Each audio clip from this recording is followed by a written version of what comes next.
우리 그리스도인들을 능력의 사람으로 만드는 것이 무엇일까요? 우리 그리스도인들의 위대함이 어디에 있을까요? 아름다운 그리스도인의 모습은 어디에서 나타날까요? 이 모두는 감사에 있는 겁니다. 감사가 그리스도인을 위대하게 만들고, 감사가 능력 있는 사람이 되게 하고, 감사가 아름다운 사람이 되게 합니다. 윌리엄 로는 위대한 사람이란 어떤 사람인지를 이렇게 설명을 했습니다. 누가 세상에서 가장 위대한 성도인지 아는가? 가장 많이 기도하거나 가장 많이 금식하는 사람이 아니요, 바로 늘 하나님께 감사하고 언제나 하나님을 찬양할 준비가 되어 있는 사람이다. 감사의 영을 갖는 것보다 더한 기적은 없다. 감사하는 영혼은 접하는 모든 것을 복되게 만들기 때문이다. 감사가 위대하다는 겁니다. 우리가 위대한 감사하면은 다니엘이 생각나지 않을 수 없습니다. 사자굴 앞에서의 이 다니엘의 감사가 사자굴에서 생명의 빛으로 나오게 하지 않았습니까? 다리오 왕 시대 때에 이 다니엘이 총리 대신이 되었습니다. 그런데 이 다니엘은 바로 그 다리오 왕의 민족이 아닙니다. 그는 포로로 붙들려 온 사람이었습니다. 그래서 그런 가운데 이제 총리가 되다 보니까 주변에 있는 많은 사람들이 다니엘을 시기 질투하기 시작했습니다. 그를 할 수만 있으면 끌어내리려고 했습니다. 그래서 다니엘의 약점이 무엇인가, 빈틈이 뭐 없을까, 그가 뭐 부정부패한 것이 없을까, 그러면서 그의 악한 사람들이 다니엘의 모든 것을 샅샅이 뒤져보기 시작했습니다. 아무리 뒤져도 다니엘에게서 단점을 찾을 수가 없었습니다. 악한 것을 찾을 수가 없었습니다. 그래서 그들은 고민에 빠졌습니다. 어떻게 이 다니엘을 무너뜨릴 수 있을까 생각을 하다 보니까 이 다니엘이 하루에 3번씩 예루살렘을 향한 문을 열어놓고 기도하고 있다는 사실을 알았습니다. 그래서 그들이 거기서 의논하기 시작했습니다. 맞다, 이거다. 다니엘을 무너뜨리기 위한 가장 좋은 것은 바로 이거다. 그래서 왕께 나아가지고 이렇게 말합니다. 다리오 왕이시여, 왕은 우리의 신이십니다. 이 백성을 다스리시는 위대한 신이십니다. 이제 왕 외에 어떤 신에게나 누구에게든지 절하거나 기도하는 자는 잡아서 굶주린 사자굴 속에 넣게 하옵소서. 그래서 왕의 왕권을 더욱 굳건하게 하옵소서. 이 다리오 왕이 들으니까 굉장히 기분 좋고 그럴듯한 그러한 제안이거든요. 그래서 이 다리오 왕이 그런 문서를 만들어 가지고 거기에다가 어인을 딱 찍어서 공포를 했습니다. 이제부터 누구든지 다른 신에거나 누구에게나 절하거나 기도하면 굶주린 사자굴 속에다가 집어넣는다. 이건 다니엘을 바로 죽이기 위한 음모였습니다. 다니엘이 총리 대신인데 그걸 모르겠습니까? 저 악한 자들이 나를 죽이려고, 나를 무너뜨리려고 한 그 음모라는 사실을 다니엘이 모르겠습니까? 다 알고 있죠. 그러면서도 다니엘은요, 여전히 성경에 있는 대로 그가 집으로 돌아가서 예루살렘을 향한 창을 열어놓고, 그리고 하루에 3번씩 기도하던 대로 하나님 앞에 기도하기 시작했습니다. 원수들은 그 밖에서 다니엘이 기도하는 것을 쳐다보고 있습니다. 주시하고 있습니다. 다니엘은 자기가 이제 기도가 끝나면 굶주린 사자굴 속에 들어가서 죽는다는 사실을 알고 있지만, 하나님, 나라가 망하고 어렵고 힘든 가운데서도 내 생명을 지금까지 지켜주신 거 감사합니다. 이런 상황 가운데서도 나를 이 나라에서 총리 대신으로 있게 하여 하나님 영광 돌리게 도와주심을 감사합니다. 벌써 죽어도 마땅하고 감사한 일인데 이때까지 나를 살게 해주셨으니 주여 감사합니다. 하나님 앞에 감사하였더라. 이렇게 성경이 다니엘서 6장 10절에 끝나요. 다니엘이 드디어 붙들려 갔죠. 그리고 다니엘이 굶주린 사자굴 속에다가 집어넣습니다. 이 사실을 뒤늦게서야 다리오 왕이 깨달았습니다. 다니엘을 죽이려고 하는 원수들의 음모였다는 것을 깨달았습니다. 이 왕이 밤새도록 잠을 못 자는 거예요. 내가 어떻게 이렇게 위대한 총리 다니엘을 죽일 수 있단 말인가? 내가 이런 실수를 하다니, 저 악한 자들의 꾀임에 넘어가다니. 그래서 이 왕은요, 잠을 한숨 자지 못하고 아침 새벽부터 일어나서 나와가지고 다니엘이 있는 그 사자굴 속에 앞에 갔습니다. 그리고 부릅니다. 다니엘아, 다니엘아, 내가 믿는 살아계신 하나님께서 너를 지켜주셨느냐? 이렇게 물어요. 그때 다니엘이 예 왕이시여 만세수를 하옵소서. 하나님께서 나를 지켜주셨습니다. 내가 지금 살아있습니다. 이 왕이 얼마나 기뻤겠어요. 그래서 다니엘을 바로 그 굴 속에서 끌어내 주었습니다. 그리고 이 다리오 왕이 공포를 합니다. 여봐라, 이 다니엘을 참소했던 모든 자들을 그 가족과 함께 끌어다가 이 굴 속에다가 집어넣어라. 그래서 그들 모두가 다 그 사자굴 속에다가 던짐을 당했다는 거예요. 이런 사실을 다니엘서 6장 23절 24절을 보면 기록하고 있는데 거기에 어떻게 말씀하고 있는가를 한번 제가 읽어보겠습니다. 왕이 심히 기뻐서 명하여 다니엘을 굴에서 올리라 하며 그들이 다니엘을 굴에서 올린지 그의 몸이 조금도 상하지 아니하였으니 이는 그가 자기 하나님을 믿음이었더라. 왕이 말하여 다니엘을 참소한 사람들을 끌어오게 하고 그들의 처자와 함께 사자굴에 던져놓게 하였더니 그들이 굴 바닥에 닿기도 전에 사자들이 곧 그들을 움켜서 그 뼈까지도 부서뜨렸더라. 아멘. 여러분, 이게 감사의 능력이에요. 아멘. 종말의 시대를 살아가는 우리 그리스도인들에게 무엇보다도 능력이 필요합니다. 우리 하나님의 백성이 연약한 자가 아니라 흔들린 자가 아니라 능력의 사람으로 살아감이 필요합니다. 근데 그 능력이 어디서 오는가? 감사에서 온다는 사실을 잊지 마시길 바랍니다. 제가 지난 주일날 감사에 대한 이야기를 했죠. 우리는 범사에 감사하고 마땅히 감사하고 넘치도록 감사해야 한다고 이야기를 했습니다. 그리고 오늘 본문에서는요, 그럼에도 불구하고 감사한 사람이 있습니다. 그래서 그럼에도 감사해요. 오늘 우리가 해야 할 감사가 뭐냐면 그럼에도 감사. 이 사람이 누구냐면 하박국 선지자입니다. 이 하박국 선지자가 활동할 당시는요, 그의 조국 유다가 풍전등화도 같았습니다. 하박국은 기원전 7세기 선지자입니다.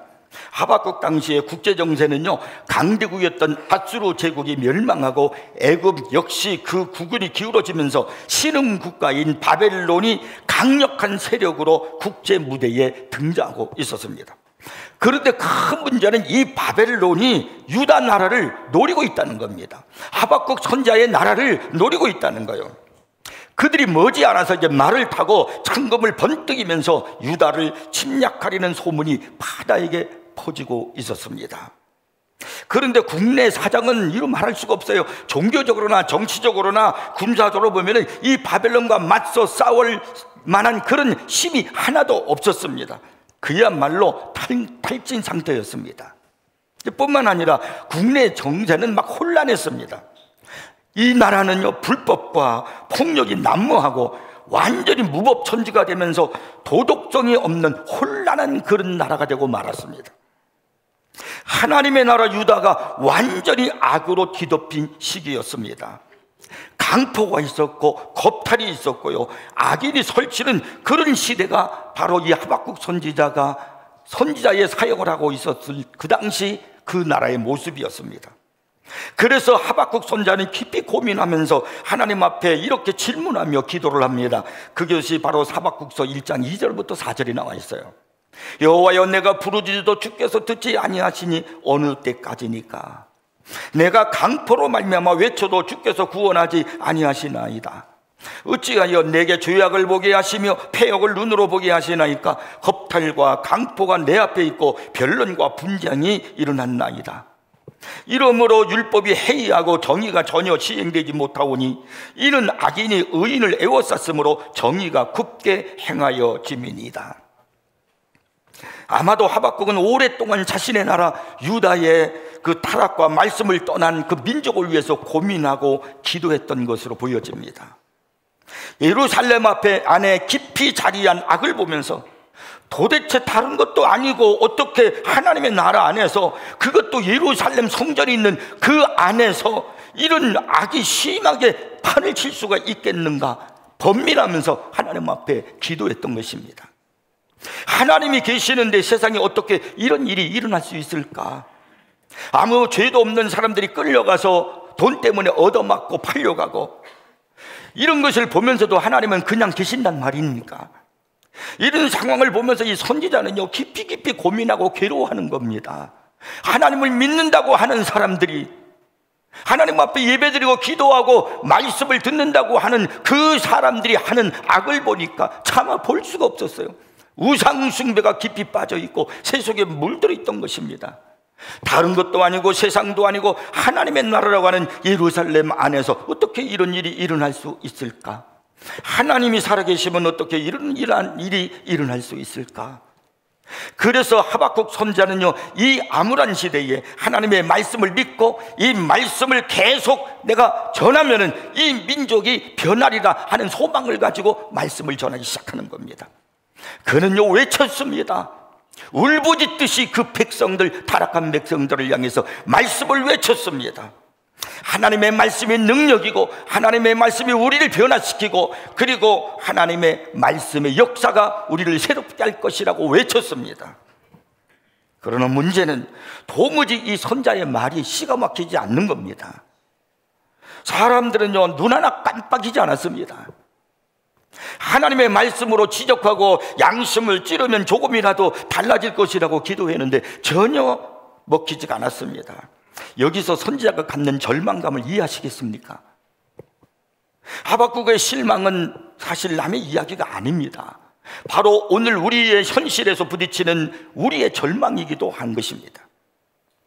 예루살렘 안에서 타락이 난무하고 세속적이고 물질적이고 하나님보다는 세상을 더 사랑하고 죄의 길을 가고 있는 것이 오늘 교회 안의 모습과도 같지는 않은가요? 아무리 외쳐도 변하지 않고 여전히 세상을 살아가고 사랑하고 인본주의적이며 물질주의적인 그런 교인들과 무엇이 다릅니까? 하박국의 절망은 오늘 우리가 경험하는 절망이란 말입니다. 하박국은 예루살렘을 바로 잡아달라고 기도했습니다. 예루살렘이 말씀으로 바로 서고 하나님을 온전히 섬기는 사람들이 되게 해달라고 그는 부르짖어 기도했습니다. 그런데 이렇게 열심히 기도하고 부르짖고 기도하는 하박국의 기도에 대한 하나님의 응답이 뭔지 아십니까? 그것이 바로 1장 6절부터 8절까지의 내용이에요. 이렇게 말씀합니다. 보라, 내가 사납고 성급한 백성 곧 땅이 넓은 곳으로 다니며 자기의 소유가 아닌 거처들을 점령하는 갈대아 사람을 일으켰으리. 갈대아 사람을 하나님이 일으켰다는 거예요. 그들은 두렵고 무서우며 당당한 위험이 자기들에게서 나오며 그들의 군마는 표범보다 빠르고 저녁 이리보다 사나우며 그들의 마병은 먼 곳에서부터 빨리 달려오는 마병이다. 마치 먹이를 움키려 하는 독수리의 나름과 같으니라. 하나님의 말씀은요, 너무나도 황당한 그런 응답이었습니다. 아무도 믿을 수 없을 만큼 엄청난 충격적인 그런 일이 자기네 나라에게, 민족에게 닥친다는 그 말씀으로 바로 이 하박국 선지자는 받은 겁니다. 여기 성경에서 갈대아 사람을 일으켰나니 그런데 이 갈대아 사람이라는 것이 바로 뭐냐면 바벨론 제국을 말하는 것입니다. 이들은요, 악의 세력이에요. 엄청난 그 악의 세력이 바로 그들이 일으켜가지고, 그래서 그들로 말미암아 세상을 삼키고 유다 나라를 쑥대밭으로 만들어버리고, 그리고 유다 나라를 박살낼 것이라는 겁니다. 그래서 여러분, 이 바벨론 제국이 얼마나 강력하게 그 시대를 통치를 했으면 지금까지도 그 강력한 제국을 바벨론 제국이라고 그렇게 말을 합니다. 이들은요, 예루살렘을 쳐들어와 가지고 예루살렘을 불태우고 예루살렘 안에서 하나님 앞에 제사 드리는 그 모든 기명들을 전부 다 빼앗아 갔습니다. 사람들을 포로로 전부 다 바벨론으로 다 데리고 가버렸습니다. 이것이 바벨론 제국입니다. 이렇게 유다가 멸망할 것에 대한 묵시를 받은 하박국 선지자는 그 고통과 두려움이 이루 말할 수가 없었습니다. 이것이 바로 하박국서 3장 16절이에요. 오늘 우리가 16절 읽었잖아요. 이렇게 그가 하박국 선지자가 그런 사실을 듣고 말하는 겁니다. 내가 들었으므로 내 창자가 흔들렸고 그 목소리로 말미암아 내 입술이 떨렸도다. 얼마나 고통스럽고 힘들었으면 창자가 흔들립니까? 그 목소리로 말미암아 입술이 떨렸다는 거예요. 여러분, 입술이 막 너무나 힘들고 견딜 수 없으면 입술이 막 부들부들 떨리잖아요. 지금 하박국이 그렇게 됐단 말입니다. 무리가 우리를 치러 올라오는 환난 날을 내가 기다림으로 썩이는 것이 내 뼈에 들어왔으며 내 뼈가 썩었다는 거예요. 이 도대체 뼈가 썩으면 어떤 고통이 온다는 이야기입니까? 내 몸은 내 처소에서 떨리는구나. 온몸이 막 부들부들 떨려요. 너무나 고통스럽고 두려우니까. 얼마나 무섭고 고통스러웠으면 이 하박국 선지자가 이렇게 말하고 있는 것이겠습니까? 나라꼴이 어찌됐든 나만 편하면 된다는 정신을 가지고 사는 사람들은 나라가 어렵다느니 뭐 위기에 처했더니 별 관심이 없죠. 하나님을 바로 알고 하나님을 믿는 사람들은 하나님 앞에 애타게 부르짖고 기도하고 말씀을 전하지만은 세속에 빠져있고 우상숭배에 빠져있고 물질주의에 빠져있는 사람들은 그런 거 아랑곳하지 않습니다. 기도가 없습니다. 예배가 없단 말이에요. 그런데 이 하박국은 하나님을 알고 그 상황을 알기 때문에 두렵고 떨려서 견딜 수가 없었던 겁니다. 그런데 여러분, 놀라운 것은 그런 상황 속에서 그럼에도 불구하고 이 하박국 선지자는 하나님 앞에 감사의 찬송을 불렀다는 겁니다. 말이 그렇지 무슨 투성이의 현실에 찬송을 부른다고요? 전쟁이 시작되고 바벨론의 말발굽 소리가 막 들려오는 그 상황 속에서 감사 소리가 나옵니까? 그는 하나님 앞에 이런 소리를 들으면서 이런 현실을 보면서 하는 말이 그럼에도 불구하고 나는 감사합니다. 그래도 감사합니다라고 하고 있습니다. 여러분, 이것이 결코 쉬운 일이겠습니까? 감사할 조건이라는 하나도 없는 그런 상황 속에서 하박국 선지자는 천연덕스럽게 감사의 찬송을 이야기하고 있습니다. 그것도 그냥 혼자 중얼거리면서 독백거리는 것이 아니라 수금을 타며 영장의 지휘로 성전에서 부른 거예요. 영장이라는 것은 악대장, 즉 지휘자를 말하는 겁니다. 3장 1절을 시작한 거기에 보면 시기오넛에 맞춘 노래라는 그런 글귀가 써 있어요. 여기 시기오넛은요, 경이로운 곡조 혹은 훌륭한 악보를 의미합니다.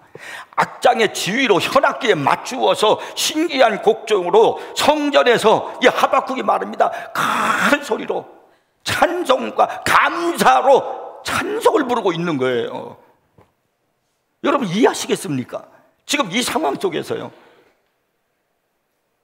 그런데 하박국 선지자는 그 상황 속에서 감사한다는 겁니다. 자, 여기서 우리가 오늘 추수감사절을 맞아서 우리가 이 하박국 선지자의 감사를 배우셔야 됩니다. 하박국 선지자는 어떻게 감사했을까? 어떤 상황 속에서 감사했을까? 첫째가 바로 뭐냐면요, 모순 투성이 속에서 감사했습니다. 하박국 선지자는 하나님 앞에 그렇게 기도했잖아요. 어찌하라고 그렇게 기도했습니다. 하나님의 백성이 유다가 막 타락했어요. 우상숭배에 빠졌어요. 그들은 하나님을 붙들고 하나님의 이름을 부르짖어야 되는데 하나님을 붙드는 것이 아니라 세상을 붙들었습니다. 그들은 하나님 앞에 무릎을 꿇고 하나님의 말씀을 들어야 되는데 그들의 무릎은 하나님이 아니라 세상을 향한 무릎이 되어버리고 우상숭배의 무릎이 되어버렸어요. 그리고 그들은요, 돈을 따라가요. 물질을 따라갔습니다. 완전히 타락하고 말았어요. 아무리 부르짖어도 응답이 없어요. 그래서 하박국 선지자가 어찌하여라고 말하고 있는 겁니다. 도대체 이 백성들이, 하나님의 나라가, 하나님의 백성이 예루살렘 안에 어찌 이런 악이, 이런 불신앙이 횡행할 수 있습니까? 어찌하여? 이게 모순투성이의 나라요, 모순투성이의 현실이에요. 그 현실 속에서 하박국 선지자가 한 일이 뭐냐면 그래도 감사합니다, 이렇게 했다는 거예요. 소아마비로 휠체어를 타고 다니는 어린 아이가 있었어요. 전혀 꼼짝을 움직일 수가 없는 어린 아이죠. 이 어린 아이가 자신의 일기장에 써놓은 일기 가운데 이런 기도문이 있었습니다.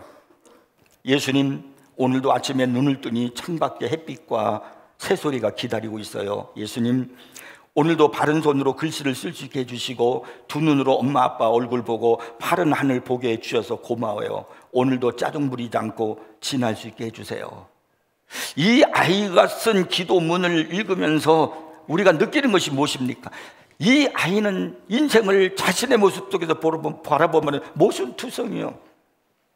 남은 다 자유롭게 걸어다니고 이 아이 때, 어린 아이 때는 막 뛰잖아요. 뛰고 막 그리고 다녀야 되는데 자기는 휠체어에 의지해서 다니더니 어떻게 자기의 인생이 모순이 아니겠습니까? 그러나 그런 상황 속에서 그가 하는 기도, 그의 입에서 나오는 말은 감사였습니다. 이게 바로 위대한 감사요, 그럼에도 감사예요. 시편 50편 14절 15절에 보면은 또 이런 위대한 감사의 성경이 기록되어 있죠. 감사로 하나님께 제사를 드리며 지존하신 이에게 내 소원을 갚으며 환난 날에 나를 부르라. 내가 너를 건지리니 내가 나를 영화롭게 하리로다. 환난 날에 부르는 찬송, 고난 속에서 부르는 찬송, 원수가 쳐들어오는 함정 소리를 들으면서도 감사, 모순 투성이의 현실 속에서도 감사하는 사람들이야말로 위대한 감사하는 사람입니다. 시편 50편 23절은 또 이렇게 말씀합니다. 감사로 제사를 드리는 자가 나를 영화롭게 하나니. 우리의 삶의 목표가 뭡니까? 하나님을 영화롭게 하는 것이잖아요. 여러분, 하나님을 어떻게 영화롭게 하십니까? 오늘 성경은 분명히 말씀하기를 하나님을 영화롭게 하는 것은 우리가 감사할 때 하나님을 영화롭게 한다는 거예요. 그러니까 여러분, 우리는 항상 감사하는 사람이 되어야 됩니다. 무엇 때문에 어떻게 해서가 감사가 아닙니다. 무슨 투성이라도 하나님 앞에 감사하는 겁니다. 왜냐하면 하나님은 살아계시고 모든 것을 하나님이 주관하시기 때문입니다. 감사가 하나님께 영광을 돌리는 열쇠임을 믿으시기 바랍니다. 두 번째는요, 이 하박국의 감사가 뭐냐면 무에서 드리는 감사예요. 17절을 보면은 이런 말씀이 있어요. 비록 무화과나무가 무성하지 못하며 포도나무에 열매가 없으며 감람나무에 소출이 없으며 밭에 먹을 것이 없으며 우리의 양이 없으며 외양간에 소가 없을지라도, 여기 17절 한 절 속에 보면 무려 6가지가 없다라고 그렇게 말하고 있죠. 사실 이 없다라고 하는 것은 반드시 있어야 할 것들이거든요. 그런데 여기 보니까 뭐라고 하냐면, 무화과는 건 뭐냐면요, 이 무화과는 양식의 일종입니다. 포도는 음료수의 주종을 이루는 것입니다. 이스라엘 사람들은요, 항상 포도주를 잔치와 기타 여러 가지로 사용되는 것이 아주 중요한 그 주종을 이루는 그런 음료입니다. 감람나무 열매는 기름을 짜는 것입니다. 밭의 식물은요, 하루 세 끼 먹어야 하는 양식입니다. 양은 그 털로 옷을 만듭니다. 소는 밭을 가고 일하는 수단입니다. 그리고 또 양이나 소는요, 하나님께 제사하는 제물로 드리기도 합니다. 그러니까 곧 닥쳐올 전쟁 때문에 성은 폐허가 되고 농작물은 짓밟힐 것이고 가축들은 전부 다 그들이 빼앗아 갈 것입니다. 그래서 먹고 살 것이 하나도 없어요. 심지어는 하나님 앞에 제사드릴 제물마저도 하나도 없어진다는 사실입니다. 극단적인 표현으로 얘기한다면 정치, 경제, 종교 행위가 엉망진창이 된다는 겁니다. 그러나 여기서 우리가 꼭 주목해야 할 위대한 접속사가 있어요. 17절 맨 마지막 그 말미에 붙어있는 말이 있는데, 그게 바로 뭐냐면 없을지라도 라는 말이에요. 없을지라도. 이 말의 뜻이 바로 뭐냐면 그럼에도 불구하고 라는 그런 말입니다. 하박국 선지자는 모든 것이 다 없어지고 무의 상태가 되어져도 하나님께 감사한다는 겁니다. 우리는 하나님 앞에 기도할 때 달라는 기도를 많이 하잖아요. 이것도 주시고 저것도 주시고 이것도 도와주시고 저것도 해결해 주시고, 우리는 좀 부족해질까봐 좀 없어지면 두려워하고 그러지 않습니까? 그런데 지금 하박국 선지자는 어떤 감사냐면요, 무에서의 감사. 다 없어요. 이것도 없고 저것도 없고. 이건 있어야 될 거예요. 사람이 살아가는 기본적인 것들이에요. 신앙생활 하는데 기본적인 것들로 필요한 것들이에요. 그런데도 그것이 다 없어진다는 거예요. 그럼에도 불구하고 하박국 선지자는 감사한다는 겁니다. 위대한 감사는 없을지라도의 감사예요. 부족해도, 내가 만족하지 못해도, 있어야 할 것들이 없어도 오히려 감사하는 신앙이 성숙한 신앙임을 믿으시기 바랍니다. 이제 여러분, 우리의 신앙이 그런 신앙으로 바뀌어져야 돼요. 꼭 무엇 때문에, 그것 때문에 감사하는 게 아닙니다. 그럼에도 불구하고 그래서 감사하는 그런 믿음의 사람들이 되기를 바랍니다. 그다음에 세 번째로요, 이 하박국의 감사는 구원의 하나님으로 인하여 드리는 감사였다는 사실입니다. 18절을 보면 이렇게 말씀하죠. 나는 여호와로 말미암아 즐거워하며 나의 구원의 하나님으로 말미암아 기뻐하리로다. 바벨론의 침공과 기근으로 황폐화된 상황에서 나는 여호와로 말미암아 즐거워하며 구원의 하나님으로 말미암아 기뻐하겠다는 것입니다. 풍년을 주셔서 감사하다는 것이 아닙니다. 사업이 잘 되게 해주셔서 기뻐한다는 얘기도 아닙니다. 지금 다 망했습니다. 나라는 엉망이고 믿는다는 사람들의 신앙은 엉터리고 더 악을 많이 행하고 또 뿐만이 아니라 저 바벨론 나라가 쳐들어와서 지금 이 나라의 것을 다 빼앗아갈 것입니다. 아무것도 없다는 거예요. 그러나 그래도 나는 하나님으로 말미암아 감사하겠다는 거예요. 바벨론 원수들은 모든 것을 다 빼앗아갔습니다. 영토를 빼앗고 부모 형제의 목숨을 빼앗았고요, 소와 양과 가축을 다 빼앗아갔어요. 식량까지도 빼앗아갔고 심지어는 자유까지 빼앗아서 포로가 되게 했습니다. 모든 것을 다 빼앗아갔습니다. 그러나 하박국 선지자는 한 가지만은 빼앗아가지 못했습니다. 그것이 무엇입니까? 내 가슴 속에 품고 있는 하나님이에요. 내가 믿고 있는 하나님은 빼앗아가지 못했다는 거예요. 그래서 그 하나님이 내 안에 계시기 때문에 그 하나님 때문에 감사하다는 겁니다. 무화과나무에 열매가 없어도 좋다는 겁니다. 포도나무에 열매가 없어도 좋답니다. 밭에 식물이 없고 외양간에 소가 없고 우리의 양이 없어도 좋다는 것입니다. 왜? 나는 여호와 하나님이 계시니까요. 그분 하나만 있으면 된다는 거예요. 그분으로 만족하고 그분 때문에 감사하다는 것입니다. 여기서 우리가 무엇을 발견할 수 있는 줄 아십니까? 하박국은 진정으로 무엇이 중요한지를 알았다는 겁니다. 도대체 무엇이 진정한 풍요인지를 그는 알았다는 겁니다. 무엇이 진정한 축복인지도 이 하박국 선지자는 알았다는 겁니다. 진정한 풍요, 진정한 축복, 그것은 다른 것이 아니라 하나님 자신이었습니다. 세상이 주는 풍요가 아니라 하나님의 풍요 그 자체였다는 말입니다. 세상이 주는 것은 아무것도 아니었습니다. 이것은 대단히 중요한 고백입니다. 왜냐하면 하나님께서 그 백성들에게 듣고 싶었던 것이 바로 이 고백인 거예요. 오늘 이 시간도 우리 하나님이 우리들을 통해서, 저와 여러분을 통해서 듣고 싶어하는 고백이 뭔 줄 아십니까? 하나님 다른 거 다 없어도 괜찮습니다. 나는 하나님 한 분, 주님 한 분만으로 만족합니다. 주님이 계시기에 나는 감사합니다. 나 예수 믿고 구원받은 거 그거 하나만으로도 나는 감사합니다. 이런 고백하기를 우리 하나님이 원하시는 겁니다. 이스라엘은 가나안이 주는 풍요를 쫓다가 결국 하나님을 잃어버렸어요. 하나님께서 세상에 풍요를 주신 이유는 세상이 목적이 아니고 그것을 통해서 계속 하나님께로 더 가까이 나아오라는 것이었습니다.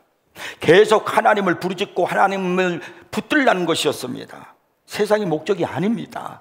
하나님 자신이 목적입니다. 하나님만 계시면 우리는 상관없습니다. 우리가 주 안에 있기만 하면 딴 근심 없습니다. 하나님이 우리의 전부임을 믿으시기 바랍니다. 이 믿음을 갖고 사는 사람은요, 하나님 한 번으로 족하며 사는 사람은요, 그럼에도 감사하는 사람이에요. 그럼에도 불구하고 감사하는 사람이에요. 이것이 능력입니다. 이것이 아름다움이고 이것이 세상을 변화시키는 거예요. 오늘 우리 새인교 성도 여러분, 하나님이 우리의 삶의 결론이고 전부가 된다는 사실을 기억하고 하나님으로 인하여 그럼에도 감사하는 우리 모두가 되기를 주의 이름으로 축복합니다.